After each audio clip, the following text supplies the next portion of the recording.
Salut à vous qui écoutez cet enregistrement. Que Dieu vous bénisse et vous fortifie en ce jour. Aujourd'hui, on va parler de la justice de Dieu, essayer d'en apprendre davantage sur le caractère de Dieu qui est juste. On va commencer par lire Matthieu, chapitre 20, les versets 1 à 16. Merci Saint-Esprit de nous rendre attentifs à ce que tu veux nous dire, à ce que tu veux nous montrer, de nous donner un cœur capable d'entendre et de comprendre la parole de Dieu pour nous aujourd'hui. Amen. Matthieu 20, versets 1 à 16. Voici en effet à quoi le règne des cieux est semblable. Un maître de maison qui était sorti de bon matin embauchait des ouvriers pour sa vigne. Il se mit d'accord avec les ouvriers pour 1 denier par jour et les envoya dans sa vigne. Il sortit vers la 3e heure, en vit d'autres qui étaient là, sur la place, sans rien faire, et leur dit : « Allez dans la vigne, vous aussi, et je vous donnerai ce qui est juste. » Ils y allèrent. Il sortit encore vers la 6e, puis vers la 9e heure, et il fit de même. Vers la 11e heure, il sortit encore, en trouva d'autres qui se tenaient là, et leur dit : « Pourquoi êtes-vous restés ici toute la journée sans rien faire ? » Ils lui répondirent : « C'est que personne ne nous a embauchés. »« Allez dans la vigne, vous aussi, » leur dit-il. Le soir venu, le maître de la vigne dit à son intendant : « Appelle les ouvriers et paye-leur leur salaire en allant des derniers aux premiers. » Ceux de la 11e heure vinrent et reçurent chacun 1 denier. Les premiers vinrent ensuite, pensant recevoir davantage, mais ils reçurent eux aussi chacun 1 denier. En le recevant, ils se mirent à maugréer contre le maître de maison et dirent : « Ces derniers venus n'ont fait qu'1 heure, et tu les traites à l'égal de nous, qui avons supporté le poids du jour et la chaleur. » Il répondit à l'un d'eux : « Mon ami, je ne te fais pas de tort. Ne t'es-tu pas mis d'accord avec moi pour 1 denier ? Prends ce qui est à toi et va-t'en. Je veux donner à celui qui est le dernier autant qu'à toi. Ne m'est-il pas permis de faire de mes biens ce que je veux ? Ou bien verrais-tu d'un mauvais œil que je sois bon ? C'est ainsi que les derniers seront les premiers et les premiers les derniers. » Donc c'est une parabole qui parle du royaume de Dieu, du royaume des cieux, du règne des cieux. Et en la lisant, en l'écoutant, on comprend que la justice de Dieu n'est vraiment pas celle des humains. Et là, en lisant tout ça, on comprend que ce qui est juste pour Dieu, c'est de tenir sa promesse envers les premiers ouvriers qu'il a embauchés. Il leur avait promis 1 denier de salaire et c'est ce qu'il leur a accordé. Par contre, la justice de Dieu aussi, c'est qu'il peut donner autant à quelqu'un qui a travaillé moins. Et ça nous dépasse un peu. C'est quelque chose que, d'un point de vue humain, on n'accepte pas trop. Alors c'est pour ça que souvent, quand on lit ce passage, on dit que si tu te convertis dans ta jeunesse ou si tu fléchis le genou devant Jésus à ta dernière heure, avant de mourir, tu auras le même salaire, celui de la vie éternelle, parce que tu t'es confié en Jésus. Peu importe si tu l'as fait au début de ta vie ou à la fin de ta vie, l'essentiel c'est que tu l'aies fait. Et c'est vrai. Mais là, l'idée, c'est de le voir de manière un peu plus terre à terre, pour comprendre comment Dieu fonctionne. Et se dire que c'est possible aussi que parfois, Dieu nous demande de faire quelque chose, de travailler pour lui, et on n'aura pas forcément une récompense plus grande si on a travaillé plus longtemps. Et ça, c'est quelque chose qu'il faut accepter. Et de se dire que Dieu est juste, c'est-à-dire que s'il t'a promis quelque chose, il va tenir sa promesse. Mais Dieu a aussi le droit de donner autant à un autre qui aurait fait moins que toi. Et ça, il faut qu'on l'accepte. Et c'est pas que c'est pas juste, c'est juste que, et il le dit, c'est sa bonté qui se manifeste à ce moment-là. Et il y a des fois où la bonté de Dieu dépasse ce que nous on peut appeler justice. C'est-à-dire que d'un point de vue humain, pour nous, c'est pas juste que quelqu'un qui a travaillé que 1 heure reçoive le même salaire que quelqu'un qui a travaillé toute la journée. Et ce qui aurait été juste, du coup, c'est que vu que celui qui a travaillé moins a gagné autant que celui qui a travaillé plus, ça aurait été d'augmenter le salaire de celui qui a travaillé plus. Mais là, non, parce que Dieu avait promis un certain salaire à celui qui a travaillé plus. Et en fait, la raison pour laquelle celui qui a travaillé moins a reçu autant que celui qui a travaillé plus, c'est simplement la bonté de Dieu. Et donc c'est bien pour nous, dans les moments où on a l'impression que c'est pas juste, de se rappeler que parfois c'est possible que la bonté de Dieu intervienne en faveur de quelqu'un. Et humainement, on a l'impression que c'est pas juste, mais en fait, Dieu est juste, mais parfois quand il agit avec bonté, il donne davantage par rapport à ce qui aurait été mérité.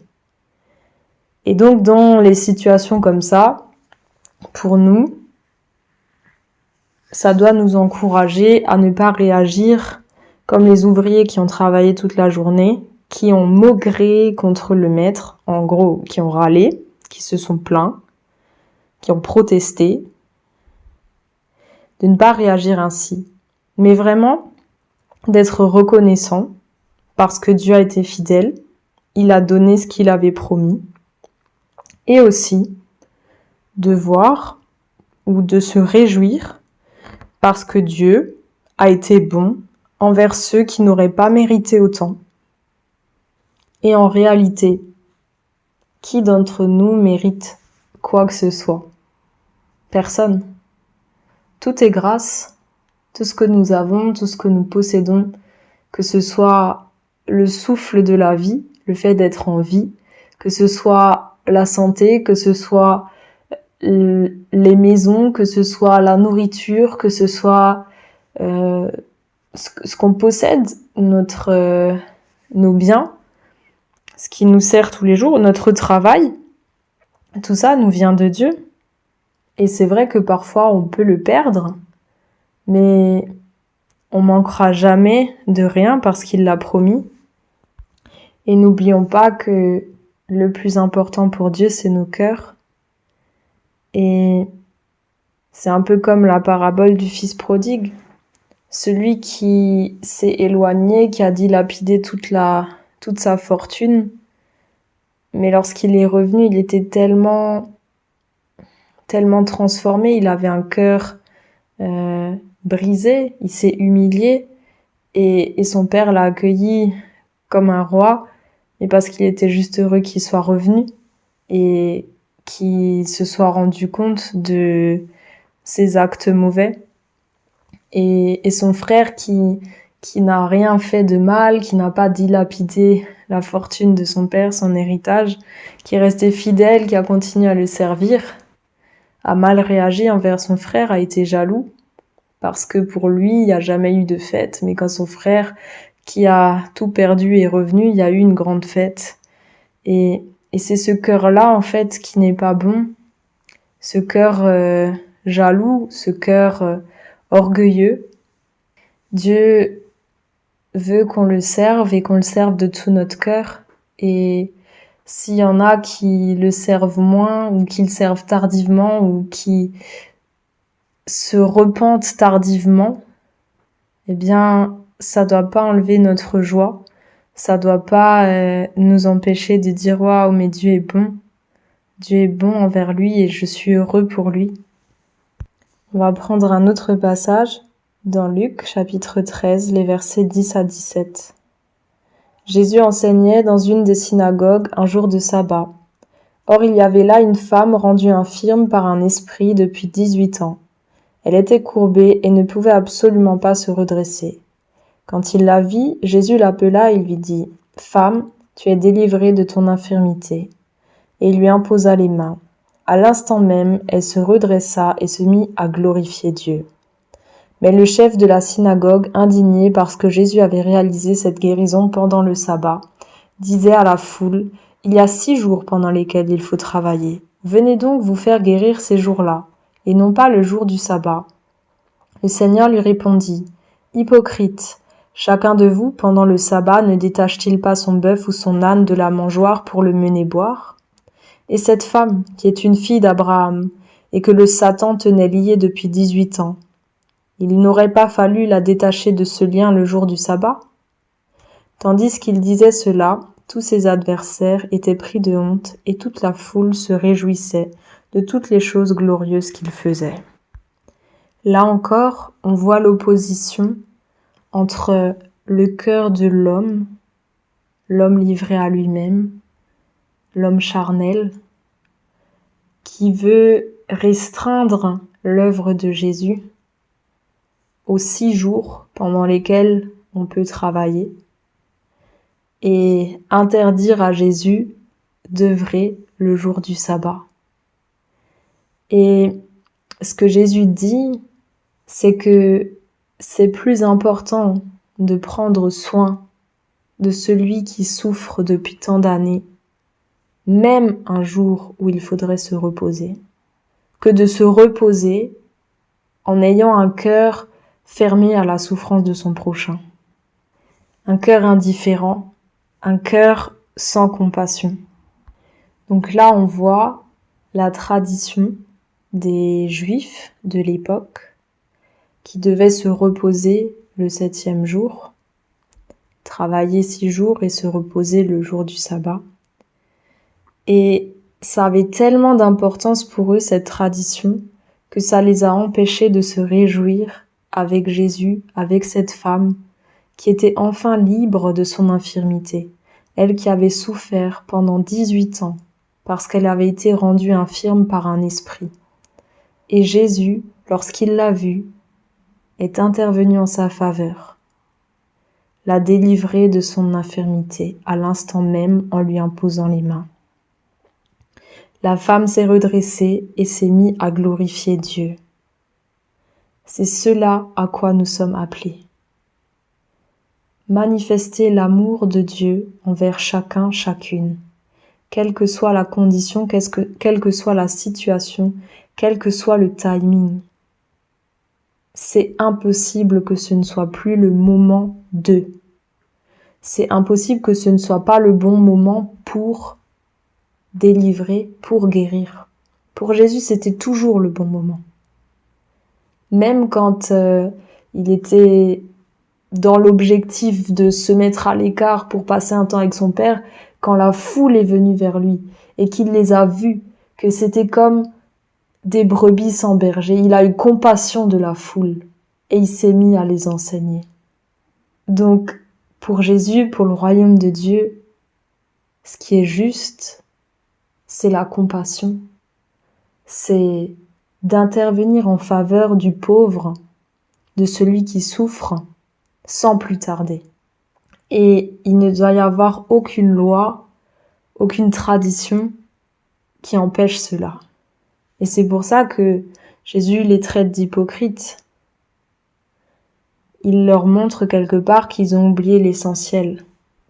C'est pour ça que Jésus a dit, Matthieu 9, verset 13, « Je veux la compassion et non le sacrifice, car je ne suis pas venu appeler des justes, mais des pécheurs. » Et au passage, cette femme qui était infirme depuis 18 ans, c'est pas dit que c'était une pécheresse, c'est dit que c'était une fille d'Abraham. Et quand il est dit fille d'Abraham, ça veut dire descendant d'Abraham, et ça veut aussi dire quelqu'un qui a la même foi qu'Abraham, la même confiance en Dieu, la même proximité avec Dieu. Donc si jamais tu traverses des moments difficiles au niveau de la santé ou au niveau d'une souffrance ou d'un manque quel qu'il soit, sois encouragé en relisant ce passage dans Luc 13 et ne pense pas que tu es dans le péché ou que c'est le péché qui a causé cette infirmité, mais simplement attends-toi à Jésus, attends-toi à ce qu'il vienne aujourd'hui te guérir, te délivrer, te donner sa paix, te donner ce qui te manque, pourvoir à tes besoins. On va terminer avec Hébreux 5, les versets 5 à 10. De même, le Christ ne s'est pas octroyé à lui-même la gloire de devenir grand prêtre.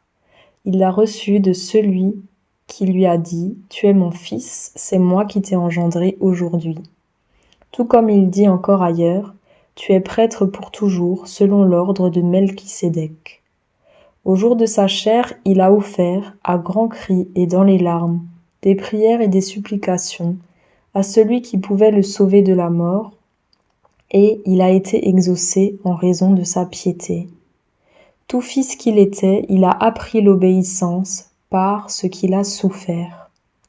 Une fois porté à son accomplissement, il est devenu pour tous ceux qui lui obéissent l'auteur d'un salut éternel, Dieu l'ayant déclaré grand prêtre selon l'ordre de Melchisédek. Là encore, on voit combien la justice de Dieu dépasse celle de l'homme. Jésus n'avait rien fait de mal, Jésus ne méritait pas de mourir, ne méritait pas de souffrir, ne méritait pas de crier, de pleurer, mais il a souffert pour nous. Il a obéi à son Père en acceptant de mourir pour nous. Et c'est là la justice de Dieu qui nous dépasse et aussi associée à sa grande bonté. C'est que ça n'aurait pas été juste que Jésus meure pour nous et qu'on soit sauvé par lui. Mais Dieu a choisi dans sa grande bonté de tuer son Fils Jésus pour nous donner à nous, qui ne le méritions pas, la vie que Jésus a laissée à la croix. Et c'est pour ça que la justice de Dieu, on ne peut pas la séparer de sa bonté, de son amour. Et pour bien comprendre la justice de Dieu et la vivre également, il s'agit de comprendre le cœur de Dieu, combien il nous aime, combien il est bon, combien il désire qu'on soit compatissants les uns avec les autres, qu'on se fasse grâce les uns aux autres. Et en même temps, si on lit Hébreux 4, verset 1, on comprend aussi que il y a un timing à respecter et c'est possible de manquer, de passer à côté de la grâce que Dieu nous fait en Jésus-Christ. Hébreux 4.1 « Craignons donc, tant que subsiste la promesse d'entrer dans son repos, que l'un de vous ne semble l'avoir manqué. » Et dans le contexte, en fait, ceux qui n'entrent pas dans le repos, c'est ceux qui refusent d'obéir, c'est ceux qui ne placent pas leur foi en Dieu, c'est ceux qui ne restent pas attachés à Jésus. Merci Seigneur de t'être davantage révélé à nous au travers de ces lectures, cette méditation. Merci de faire descendre dans nos cœurs cette vérité que tu es juste et tu es bon, et que nous sommes appelés à être semblables à toi, juste et bon. Et concrètement, cela ressemble à quoi ? Cela ressemble à des hommes et des femmes qui tiennent leurs promesses, qui acceptent lorsque une bonté particulière est manifestée, là où la justice semble être dépassée. Mais en réalité, ce n'est pas que Dieu n'est pas juste, c'est simplement qu'il a choisi d'être particulièrement bon envers quelqu'un. Alors, aide-nous à reconnaître ta bonté qui est manifestée et à nous réjouir pour cela, à être reconnaissant pour ta fidélité parce que tu tiens tes promesses et à accepter aussi que tu manifestes une bonté particulière dans certains cas où, humainement, charnellement, on pourrait souhaiter que justice soit faite, qu'un jugement soit donné. Dans ces cas-là, inonde nos cœurs de ton amour pour que nous soyons capables de nous réjouir avec toi pour le pécheur qui passe des ténèbres à la lumière et de l'accueillir dans la famille de Dieu comme une nouvelle création, ne regardant plus aux choses anciennes. Et qu'aucune tradition humaine, qu'aucune habitude religieuse nous empêche de nous réjouir de ton œuvre de guérison et de délivrance qui se fait aujourd'hui, dans le temps que toi tu as choisi, et pas dans le temps qui semble être approprié ou agréable pour nous. Donne-nous un cœur disposé à nous soumettre à ton timing, Jésus, à nous rappeler que ce qui est juste, c'est de ne pas faire attendre encore quelqu'un qui a souffert tant d'années. Ce qui est juste, c'est d'avoir compassion et que cette compassion soit plus grande que toutes les traditions, que tous les rituels, que toutes les habitudes. Ce cœur disposé à tout arrêter pour intervenir en faveur de celui qui souffre. Merci Jésus parce que toi tu as souffert pour nous. Tu es mort pour nous. Et parce que tu as été obéissant à ton Père jusqu'au bout, il t'a exaucé, il t'a relevé d'entre les morts et tu es vivant aujourd'hui. Et parce que tu es vivant aujourd'hui, tu peux œuvrer dans nos vies, tu peux œuvrer au travers de nous pour toucher tous ceux que tu appelles à toi. Et tu nous appelles tous. Merci parce que tu nous aimes tous. Que cette conviction puisse s'ancrer dans nos cœurs et transformer nos vies. Nous sommes aimés par le Roi des Rois. Tu as une attention particulière envers chacun d'entre nous. Tu es disponible et disposé à nous écouter. Rends-nous aussi disponibles et disposés à t'écouter, à t'obéir, à reconnaître ta justice et à nous y soumettre. Même si nous ne la comprenons pas, même si elle nous dépasse, et à nous réjouir pour ta grande bonté. Amen.